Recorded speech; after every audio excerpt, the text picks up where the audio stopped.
আল্লাহু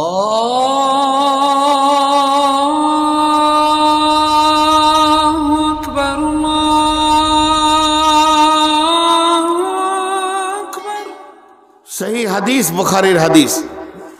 তোমরা যখন আমরে বিল মারুফ ছেড়ে দিবে, নেহি আনিল মুনকার ছেড়ে দেবে, সৎ কাজের আদেশ করা ছেড়ে দেবে, অসৎ কাজের নিষেধ করা ছেড়ে দেবে, তখন গজব আসবে তোমাদের ওপরে। আর তোমরা মসজিদে গিয়ে হাত তুলে চিৎকার করে করে কাঁদবে, আল্লাহ বাঁচাও, কিন্তু আল্লাহর তরফ থেকে কোনো সাহায্য তোমাদের জন্য আসবে না।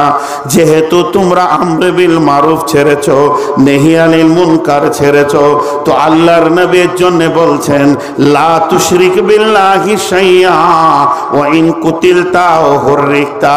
শিরক এমন একটা জিনিস, আজকে মুসলমানের বাচ্চা শিরকের লাইনে নাম লিখেছে কি লেখেনি? আপনারা বলেন, ভারতবর্ষের কত মুসলমান বিজেপিতে নাম লিখেছে কি লেখেনি? এরা জাতির দুশ্মন না জাতির বন্ধু? বন্ধুরা আমার, খেয়াল করেলেন আল্লাহর নবী বলছেন তোমাকে যদি পিস করে কেটে দেয়া হয় তখনও তুমি আল্লাহর উপরে ঈমান রাখো। মায়ানমারের দৃশ্যটা দেখবেন, 20টা ছেলেকে বেঁধে রেখেছে, একটাকে নিয়ে 19 জনের সামনে তাকে পিস করা হচ্ছে। তাহলে নাম্বার 2 কি ভাবছে? ওর পরে আমার পালা, একে যখন টেনে পিস করছে তখন নাম্বার 3 কি ভাবছে? এই রকম জায়গাতে ফাঁসির মঞ্চে, মওতের প্ল্যাটফর্মে দাঁড়িয়ে আল্লাহর উপরে ঈমান রাখা, এটা চারটিখানি ব্যথা নয়, এটা চারটিখানি কথা নয়। ওই অবস্থায় যদি সামান্য ঈমানটুকু সরে যায় আর কেউ যদি মনে মনে করে নেয় আল্লাহ তুমি একই করলে, তোমাকে আমি এত ভালোবাসি, আমি নামাজ পড়েছি, আজকে আমার নসিবে কি এইটাই ছিল, আমাকে কেটে পিস বানানো হবে, আমাকে আগুনে জ্বালিয়ে দেওয়া হবে, তাহলে বলেন হযরত ওমরের কি আমলের কম ছিল, কেন শহীদ হয়ে গেল? আমির হামজার কি আমলের কম ছিল, কেন শহীদ হয়ে গেল? জাবের জুবাইরের কি আমলের কম ছিল, কেন শহীদ হয়ে গেল?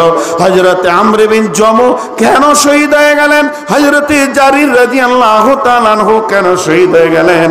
মদিনা মুনাওয়ারাতে 10 থেকে 12,000 রাসূলের সাহাবী রয়েছে যাদেরকে শহীদ করা হয়েছে, এরা কেন শহীদ হয়ে গেল? এদেরকে কেন শহীদের দরজা দেওয়া হলো? এইভাবে পৃথিবীর বুকে যতগুলি সাহাবী এসেছিলেন, উহুদের প্রান্তে রয়েছে 70 জন, এরা কেন শহীদ হলো? তাহলে বন্ধুরে, মসজিদ আছে নামাজ পড়ার জন্যে, ঈদগাহ আছে ঈদের নামাজ পড়বো, রমজান মাস আছে রোজা রাখবো, জুমার দিন আছে খুতবা শুনবো, এগুলো হলো আমাল আমাল আমাল আমাল। জুমার দিনে খুতবা শুনবো, এটা আমাল। রমজান মাসে রোজা রাখবো, এটা আমার আমাল। মসজিদ আছে আমি নামাজ পড়বো, এটা আমার আমাল। ঈদগাহে ঈদের নামাজ পড়বো, এটা আমার আমাল। গরিবকে আমি দান করবো, এটা আমার আমাল। বড় কার্যে যাকাত নিব, এটা আমার আমাল। তাহলে শহীদের আমলটা কোথায় করবেন? গাছে গিয়ে মাথা দিয়ে গলায় দড়ি নিয়ে মরবেন, না রেলের লাইনে মাথা দিয়ে শহীদ হবেন? শহীদ তো হতে হবে, তারও তো একটা আমল আছে। কোথায় মুসলমান তুমি শহীদ হবে? তো আল্লাহর নবী বলছেন ওয়া ইন কুতিলতা ওয়া হুররিকতা, মাঝেরে যদি তোমাকে কেটে পিস বানানো হয়, ওই অবস্থায় তোমাকে ঈমানকে বাঁচিয়ে রাখতে হবে। এটা চারটিখানি ওয়াতালায় হযরতে খুবাইব রাদিয়াল্লাহু তাআলা আনহুকে রাসূলের সাহাবী শুলির উপরে চাপানো হয়েছে। আর সেই শুলিটা কেমন? শুলি বলা হয় এইভাবে একটা মঞ্চে আপনাকে বসিয়ে দেওয়া হবে, চেয়ারে বসিয়ে দেওয়া হয়েছে, হাত পা গুলিকে মজবুত করে বেঁধে দেওয়া হবে, আর আপনাকে এইভাবে একজন হ্যান্ডেল মারবে পেছনে, আর পেছন দিক থেকে একটা লোহার হোল পাছা দিয়ে ঢুকে গোটা হাড়কে ফাটিয়ে মাথা দিয়ে বের হবে, এর নাম শুলি। তাহলে ওই রকম শুলিতে চাপানো হয়েছে কাকে? হযরতে খুবাইব রাদিয়াল্লাহু তাআলা আনহুকে। তিনি ছিলেন রাসূল রাসূলের সাহাবী। এবার সুলিতে চাপানোর পর পাছার কাছে হুল এসে গেছে, এরপরও জিন্দেগিটাকে ফাটিয়ে দেওয়া হবে। যেমন এইভাবে মানে আগরকে ভরে দেয় কাঠের ভিতরে, ওইভাবে মানুষের ভিতরে লোহা ঢুকবে। তখন জিজ্ঞাসা করা হচ্ছে, খুবাইব রে তুমি বলো বলো, তোমাকে এখনো ছেড়ে দিব। খোবাইব তুমি তোমার মুখ দেখালে একটা কথা বলো, সেই কথাটা কি? আমাকে ছেড়ে দাও, আমার পরিবর্তে মুহাম্মদকে মেরে নাও। আমরা মারতে পারি আর না পারি, আমরা বদলা নিতে পারি আর না পারি, আমাদের দ্বারা নেওয়া সম্ভব হোক আর না হোক, খোবাইব তুমি খালি এই কথাটা বলে দেবে আর তোমাকে ছেড়ে দেওয়া হবে। ও ধারে বদলা নিতে পারলাম না পারলাম সেটা আমাদের ব্যাপার, খালি তুমি বলে দেবে, মাফ করে দেওয়া হবে। খোবাইব ওই সুলির মঞ্চে বলছে, খাবিস বেঈমান, খালি একবার হাতটা খুলে দে, জিভটাকে টেনে ছিঁড়ে নিব। শুনলে আমার জানের পরিবর্তেও নবীজির পায়ে কাঁটা ভুঁকুক, এটা মেনে নিতে পারবো না, আমি এটা কোনোদিন মানতে পারবো না। নবীজি বলছেন, মাঝ রে আমার উম্মতের এমন অবস্থা আসবে রে, তাদেরকে জীবিত জ্বালানো হবে, পোড়ানো হবে, ওই অবস্থায় ঈমান ঠিক রাখতে হবে। ওই অবস্থায় ঈমান রাখাটা কত কঠিন। আমি নিজে কয়েকটা দৃশ্য দেখেছি মায়ানমারের, কয়েকটা, তার মধ্যে একটা মহিলাকে পা দিক থেকে কাটলো, গলাটা আগে কেটে দে, তাড়াতাড়ি মরে যাক, মরতেই তো হবে না, পা দিক থেকে কাটলো, নাঙ্গা করে পিস করলো। বলেন প্রত্যেকের ঘরে মা আর বোন আছে, এই অবস্থা কেন হচ্ছে? এর রিপেয়ারের রাস্তা কি? রিপেয়ারের রাস্তা আল্লাহ কোরআনে দিয়েছেন, এ রিপেয়ার হয়ে যাবে, বেশি সময় লাগবে না, 1 ঘন্টাও লাগবে না, হয়ে যাবে। কিন্তু সে রাস্তায় আমরা হাঁটছি না। নবীজি বলছেন এই সিচুয়েশন আসবে। কোরআন কি বলছেন? বিসমিল্লাহির রহমানির রহিম, আহাব্বা ইলাইকুম মিনাল্লাহি ওয়া রাসূলিহি ওয়া জিহাদিন ফি সাবিলিহি ফাতারাব্বাসু হাত্তা ইয়াতিয়াল্লাহু বিআমরিহি ওয়াল্লাহু লা ইয়াহদিল কওমাল ফাসিকিন। কোরআন বলছে যখন মানুষের কাছ থেকে আল্লাহর মহব্বত চলে যাবে, আল্লাহর প্রেম চলে যাবে, আর দ্বিতীয় নম্বর বলছেন নবীজির মহব্বত চলে যাবে, আর দিনের জন্য জিহাদ করার মতো আমলের মহব্বতটা চলে যাবে। এই 3টে জিনিস যখন মানুষের কাছ থেকে চলে যাবে, 1 নম্বর হলো আহাব্বা ইলাইকুম মিনাল্লাহ, আল্লাহর মহব্বত তার দিল থেকে কমে যাবে, ওয়া রাসূলিহি, রসুলের মহব্বত তার দিল থেকে চলে যাবে, ওয়া জিহাদিন ফি সাবিলিহি, এবং আল্লাহর রাস্তায় জিহাদ করা থেকে তাদের মন মানসিকতা যখন চলে যাবে, নবীজি বলছে, আল্লাহ বলছেন ফাতারাব্বাসু হাত্তা ইয়াতিয়াল্লাহু বিআমরিহি, অপেক্ষা করো অতক্ষণ পর্যন্ত যতক্ষণ না আল্লাহর হুকুম তোমাদের উপরে এসেছে। ওয়াল্লাহু লা ইয়াহদিল কওমাল ফাসিকিন, আল্লাহ ফাসিকদেরকে কোনোদিন হেদায়েতের রাস্তা দেন না।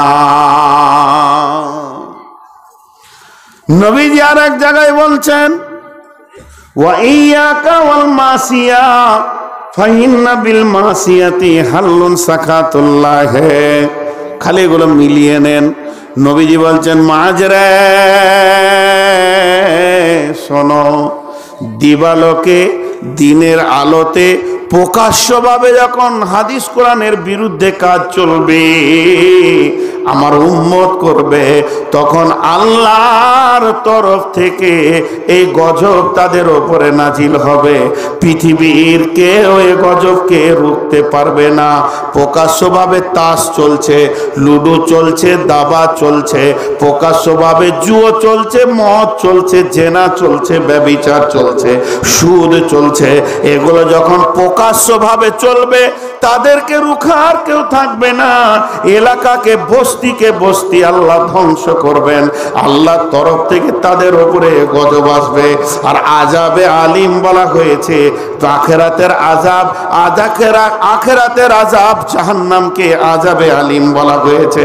আর পৃথিবীর আযাব হচ্ছে তাদের মনের বিরুদ্ধে সরকার বসিয়ে দেবেন আল্লাহ তাবারাক ওয়া তাআলা। প্রথম নম্বর আযাব যেটা পৃথিবীর বুকে দিবে রে, মনের বিরুদ্ধে সরকার বসিয়ে দেবে। তারা সচ্ছলতায় হাঁটতে পারবে না, চলতে পারবে না, তারা সংসার করতে পারবে না, টেনশনের জীবন কাটাবে। আমার আল্লাহ বলছেন যখন তারা সৎ কাজের আদেশ অসৎ কাজের নিষেধ ছেড়ে দেবে, প্রকাশ্যভাবে বেঈমানি চলবে, রাজপথের ওপরে গুনাহ চলবে, বাধা দেওয়ার কেউ থাকবে না। ভাইয়া একটা উদাহরণ দিব, বলেন কোরআনে যেগুলো নিষেধ আছে, আমি হিন্দুদের কথা বলছি না, খ্রিস্টান জৈনের কথা বলছি না, বৌদ্ধর কথা বলছি না, যেগুলো নিষিদ্ধ লাইন সেইগুলো মুসলমানরা। জি কয়েকদিন আগে আমি বর্ধমান থেকে এসেছি, বীরভূম আর মুর্শিদাবাদের ঠিক সমন্বয় জায়গায় চেকপোস্টের ওখানে চায়ের দোকানে নামলাম যে এক কাপ চা খেয়ে নি। চা খেতে গিয়ে দেখছি চায়ের দোকানের সামনে 4টা 5টা গোল গোল করে বসেছে তাস নিয়ে, এদিকে মাগরিবের আজান চলছে আর এরা তাস ফাটছে। বলেন আল্লাহর গজব আসাটা ঠিক আছে না ভুল আছে? আমি যেটা বলতে চাইছি আপনাদের কাছে আজকে, পরিস্থিতি মুদি বানায়নি। জি মুদিকে সবাই বদদুয়া দেয়, আমি দোয়া দিই। আমি কি দোয়া দিই? যে আল্লাহ তুমি আমাকে কালেমা দিয়ে ইমানদার করে দাও, ইমানদার করে দাও। বদদুয়া দেওয়ার কি হক আছে? বদদুয়া আমি তখনই দিব যখন ওর কাছে আমি কালেমা পৌঁছাবো। ভাইরা আমার, আজকে মুসলমানদের অবস্থা খুব খারাপ। আমরা নিজেরাই খারাপ করেছি, নিজেরাই খারাপ করেছি, প্রকাশ্যভাবে গুনাহ করছি, কারো কিছু বলার নাই। মেয়েরা প্রকাশ্যভাবে আপনার কিনা বেপর্দা হয়ে রাস্তাঘাটে ঘুরছে। কোরআন হাদিস আমাদের কাছে আর নাই, আমরা কোরআনের ছায়া তলে নেই। আল্লাহ কি বলছে দেখেন, সূরা নূরের আয়াত খুলেন 55 নম্বর। বিসমিল্লাহির রহমানির রহিম। ওয়াদাল্লাহুল্লাযীনা আমানু মিনকুম ওয়া আমিলুস সালিহাতি লা ইস্তাখলিফান্নাহুম ফিল আরদি কামা ইস্তাখলাফাল্লাযীনা মিন ক্বাবলিকুম। আর একবার বলছি, ওয়াদাল্লাহুল্লাযীনা আমানু মিনকুম ওয়া আমিলুস সালিহাতি লা ইস্তাখলিফান্নাহুম ফিল আরদি কামা ইস্তাখলাফাল্লাযীনা মিন ক্বাবলিকুম। এই কথাটা ছোটখাটো কথা নয়, এই ওয়াদাটা কার? আল্লাহর ওয়াদা। মা আমার, বোন আমার রে, আল্লাহর গোলামের দল, রসুলের উম্মতের দল, একটু ভাবেন, এটা কোরআনের কথা বলছি। কোরআনের প্রতিটা শব্দ সত্য, কোরআনের প্রতিটা আয়াত সত্য, কোরআনের প্রতিটা অক্ষর সত্য, কোরআনের প্রতিটা যতগুলি কথা এসেছে লা রাইবা ফিহি, একটাও মিথ্যা নয়, সন্দেহ নাই, সত্য থেকে আমি বলছি। সূরা নূরের 55 নম্বর আয়াতটা দেখবেন, আমার আল্লাহ বলছেন আমি তোদের সঙ্গে ওয়াদা করছি।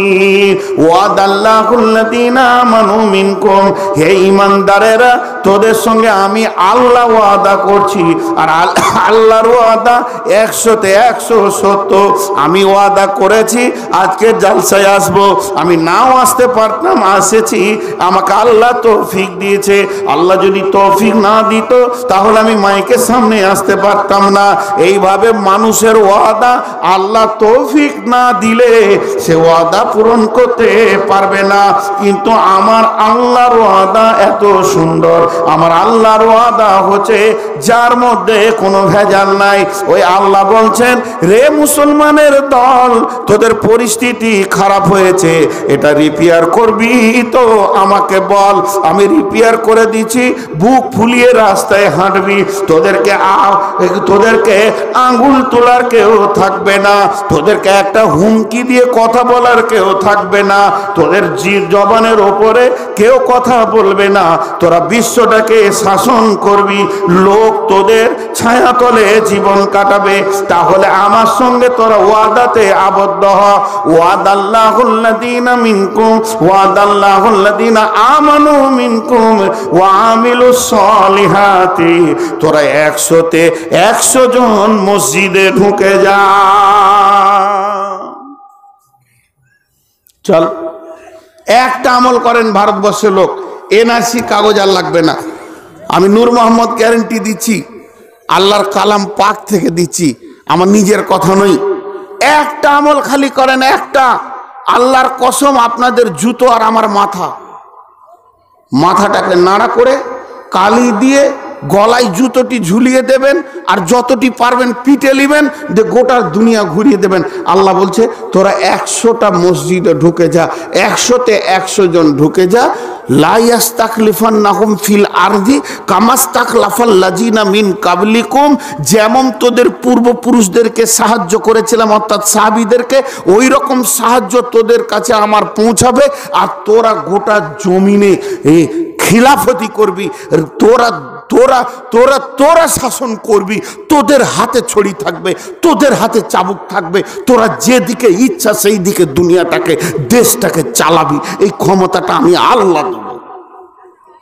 চল আই তোরা আমার সঙ্গে। বেঈমান আমরাই, লোককে দোষ দিয়েন না, মুদিকে দোষ দিয়েন না।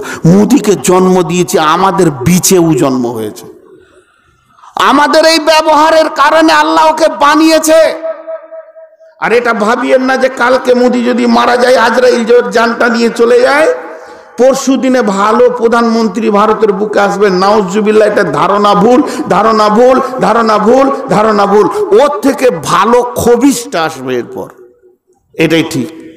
এর আমি দলিল দিব, বুখারী থেকে দলিল দিব, কারণ দাজ্জাল আসছে। জি, হযরতে হুযাইফার হাদিস আছে, যখন ঘূর্ণিঝড় পেছনে থাকে তো প্রথমে হালকা হাওয়া বয়, হাওয়া বইতে বইতে গাছের ডাল ভাঙে, এই ভাঙতে ভাঙতে মেন ঝড়টা যখন পার করে আসে, তখন বাড়ি ঘর টিন ছাপ্পার তুলে ময়দান বানিয়ে দেয়। তার মানে কিয়ামত পেছনে দাঁড়িয়ে আছে। এখন মুদিকে হালকা ঝড় পাঠানো হয়েছে। জি, 5 বছরের ছেলে যদি হাড় ভেঙে যায় জয়েন্ট হবে, আর 95 বছরের বুড়ার যদি হাড় সরে যায় জয়েন্ট হবে না, আর ঘাটে এসে বসবে না, খালি সরেই থাকবে, ঘাটে এসে বসবে না। কারণ পৃথিবী এখন 95 বছর বয়স হয়ে গেছে, পৃথিবী আর রিপেয়ারিং হবে না, সেই সোনালী যুগ আর আসবে না। কিন্তু ঘটনা হচ্ছে কি, ওই যে মা হুযাইফার হাদিসটা, আল্লাহর নবী বলছেন, ওয়ান হুযাইফা রাদিয়াল্লাহু তাআলা আনহু قال نحن نذكر فاتى النبي صلى الله عليه وسلم ما تذكرون يا حذيفه قالوا نذكر الساعه فانه لن تقوم حتى ترونها حسرتين الدجال والدخان والضباب। আল্লাহর নবী হযরতে হুযাইফা বলছেন, আমরা মসজিদে বসে রয়েছি আর ফিস ফিস করে আপোষে কথা বলছি, আর কথা বলতে বলতে আমাদের মুখগুলি কালো হয়ে গেছে, দেখে মনে হচ্ছে যেন আমরা ভয় খেয়ে গেছি, আর সত্য সত্য ভয় খেয়েছি। ঠোঁটগুলো শুকিয়ে গেছে, চোখ মুখগুলি লাল হয়ে গেছে। এমন সময় নবীজি হুজরা থেকে বের হয়ে এলেন, বের হয়ে এসে আমাদের পাশে দাঁড়ালেন। দাঁড়ানোর পর বলছে, মা তাজ করু না হুজাইফা, হুজাইফা রে তোমরা কি আলোচনা করছো? তোমাদের আলোচনার বস্তুটা কি? তোমরা কোন বিবৃতি নিয়ে আলোচনায় বসেছো? আমরা সকলে একই কণ্ঠে নবীজিকে উত্তর দিলাম, কলু, আমি একা বলিনি, সবাই একসঙ্গে বললাম, নাজকুরু সাআতা ইয়া রাসূলুল্লাহ, আমরা কিয়ামতের কথা চিন্তা করছি।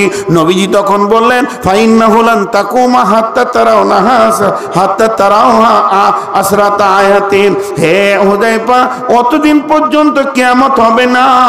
চিন্তা করো না, চিন্তা করো না, কিয়ামত এখন আসবে না যতদিন পর্যন্ত তুমি 10টা জিনিস তোমরা নিজের চোখে না দেখবে। তার মধ্যে প্রথম নম্বরে নবীজি বললেন, আদ-দুখান ওয়াদ-দুব্বাত ওয়াদ-দাজ্জাল। দাজ্জালটা কি? দাজ্জালটা কি? এই দাজ্জালের কথা মুহাদ্দিস পত্রিকায় তাফসীর করতে গিয়ে বলেছেন যে, শুনে নাও, দাজ্জাল যখন পৃথিবীতে আসবে, এই দাজ্জাল আসার আগে, তার আগে দাজ্জালের মতো বেশ কিছু মানুষ পৃথিবীর সিচুয়েশন তৈরি করবে। ঘূর্ণিঝড়টা আসার আগে হালকা ঝড় আসে, প্রবল বৃষ্টি হওয়ার আগে 1 ফোঁটা 2 ফোঁটা পরে, আর বড় ভয়ানক বন্যা আসার আগে হালকা পানি আসে, তারপরে রাস্তা ছাপাই, এই করতে করতে বিল্ডিংকে ডুবিয়ে ফেলে দেয়। তো হালকা যখন বয় তখনই তুমি রেডি হয়ে যাও। প্রবল বৃষ্টিটা পেছনে আছে, হালকা হাওয়া বইছে, রেডি হয়ে যাও। প্রবল ঝড়টা পেছনে আছে, হালকা পানি এসছে হাঁটু বাড়াবার, তুমি রেডি করো, আসবে তোমার তাল গাছ ডুবানোর মতো পেছনে আছে। তো আল্লাহর রসুল বললেন যে দাজ্জাল আসবে। তো এই দাজ্জালের তাফসীর করতে গিয়ে একজন মুফাসসির কলম ধরে বলছে, ওর সিচুয়েশন তৈরি হবে। সিচুয়েশন তৈরি হবে মানে, আপনারা খারি শরিয়াবাদের লোক, আজকে হচ্ছে 10 তারিখ, 11 তারিখ, এটা হচ্ছে ফেব্রুয়ারি মাস। মার্চ মাসের 1 তারিখে মমতা আসবে এখানে। আমি উদাহরণ দিচ্ছি, মার্চ মাসের 1 তারিখে তৃণমূল নেত্রী মমতা আসবে।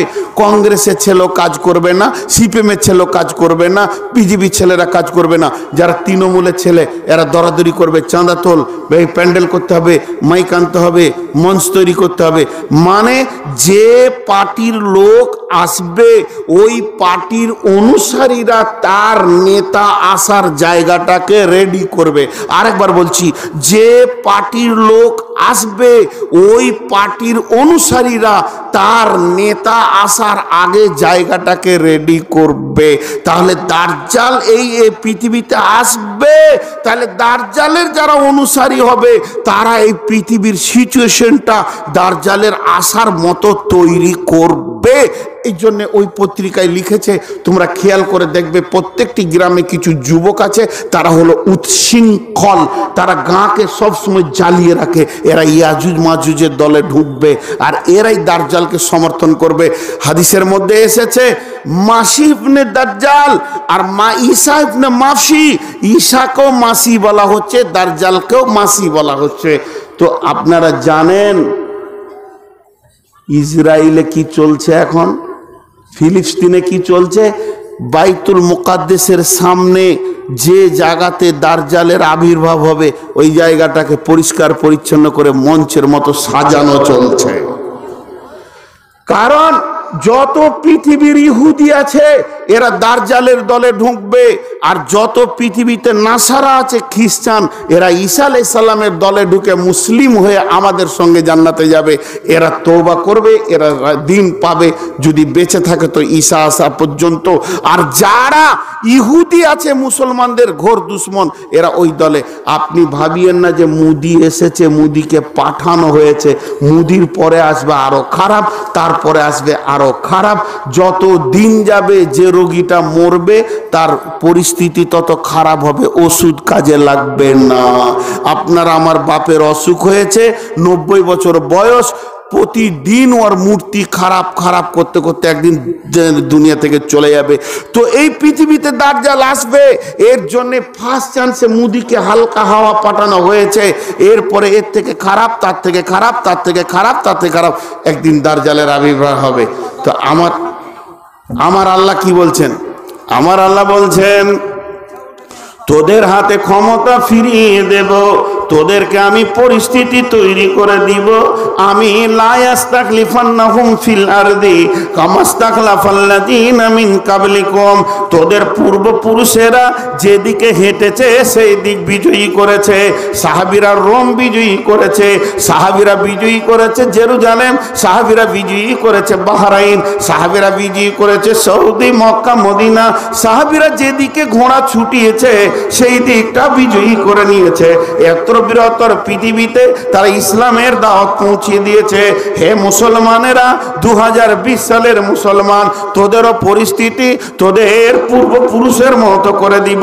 যখন তোরা আমার সঙ্গে ওয়াদাতে আবদ্ধ হবে, আমার কোরআন যা বলেছে, আমার নবী যেমন চলেছে ওই রকম চলবি, কোরআনের ওপরে চলবি।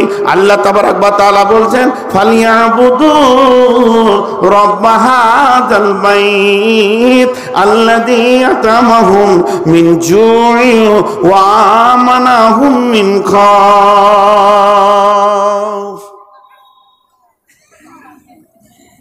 ভাইরা আমার, ছোট দুটি কথা কত মূল্যবান, আল্লাহর কথা। ফালিয়াবুদু রব্বা হাযাল বাইত, এই আয়াতটা নাজিল হয়েছে কাবাকে কেন্দ্র করে, কিন্তু আমি আপনাদের মসজিদের দিকে আঙ্গুল তুলে বলছি, এই ঘরটা কার? আব্দুল সালামের। এই ঘরটা কার? আবুল কালামের। এই ঘরটা কার? আবুল কাসেমের। এটা কার? আবুল হায়াতের। এটা কার? সেলিমের। এটা কার? আব্দুল হাকিমের। ওই ঘরটা কার? ঘরটার মালিকের নাম আল্লাহ, মসজিদের মালিক আল্লাহ। আমার আল্লাহ বলছেন, ফালিয়াবুদু রব্বা হাযাল বাইত, তোরা ইবাদত কর ওই ঘরের রব যে আছে, ওই ঘরের মালিক যে আছে, সেই মালিকের তোরা ইবাদত কর। ফালিয়াবুদু রব্বা হাযাল বাইত আল্লাযী আতামাহুম মিন জু'in ওয়া আমানাহুম মিন খাউফ। ওই ঘরের রবের মালিক, ওই ঘরের রব, ওই ঘরের রব, ওই ঘরের মালিক তোদেরকে কি দিবে? যখন তোরা ওই ঘরে ঢুকে যাবি, ওই ঘরের মালিক তোদেরকে দুটি জিনিস দিবে। আল্লাযী আতামাহুম মিন জু'in, অভাবের সময়ও মাল দেবে, অভাবের সময় তোকে সচ্ছলতার ডালিতে ভরে দেবে, মালে মালামাল হয়ে যাবে। ওয়া আমানাহুম মিন খাউফ, আর যখন তোদেরকে কেউ মারবে, তোদের উপরে কেউ চড়াও হবে, তো ওই ঘরের মালিক সে আমানের দায়িত্ব নিয়েছে, সিকিউরিটি দায়িত্ব নিয়েছে, তোদেরকে ঘেরে রেখে সে তোদেরকে নিরাপত্তা দেবে।